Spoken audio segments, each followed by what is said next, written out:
Hello friends, welcome to my YouTube channel. Before we start, please like this video and don't forget to subscribe to my YouTube channel and click the bell icon. Thanks.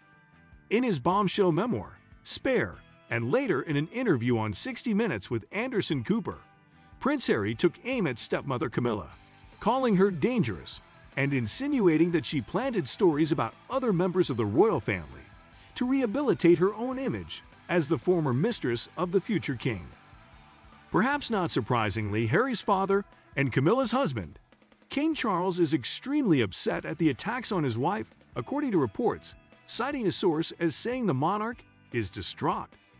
He's angry and outraged that Harry's aired so many embarrassing and damaging assertions, and it's putting him in a terrible position with Camilla, of course, now that she's been dragged into the equation, the insider says. That's really crossed the line in more ways than one, but there are so many egregious comments and revelations from Harry that his father doesn't know where to start. He has hope that, in time, the dust will settle and Harry will soften his heart toward his family. At least he hopes so.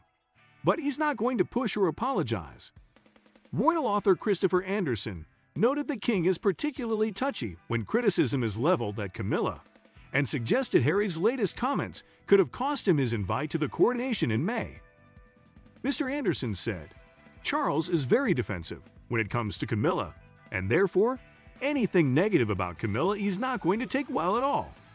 We'll just have to see what he does. I was convinced that Harry and Meghan would be at the coronation, but now I'm not so convinced he'll even be asked."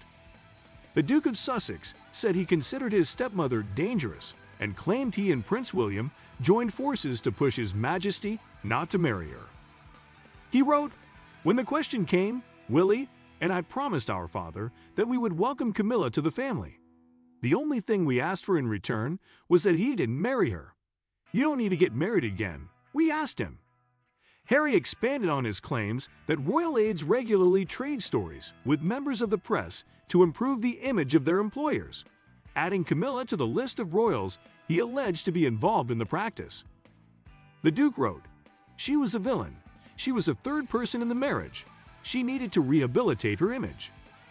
The need for her to rehabilitate her image that made her dangerous because of the connections that she was forging within the British press. And there was open willingness on both sides to trade information, and with a family built on hierarchy, and with her on the way to being queen consort, there was going to be people or bodies left in the street because of that. He added, "If you are led to believe, as a member of the family, that being on the front page, having positive headlines, positive stories written about you is going to improve your reputation or increase the chances of you being accepted as monarch by the British public, then that's what you're going to do." In Spare, Harry alleged that a gung-ho member of Charles' team devised and launched a new campaign of getting good press for Charles and Camilla ahead of their 2005 wedding. According to Harry, this strategy came at the expense of bad press for him and older brother Prince William. It is pertinent to note that in his memoir Spare, Prince Harry revealed that he and Prince William actively tried to get King Charles to not marry Camilla in 2005, years after the death of their mother and his first wife, Princess Diana. So what do you think about this news, guys? Please share your personal opinion with us in the comments section below. Thank you.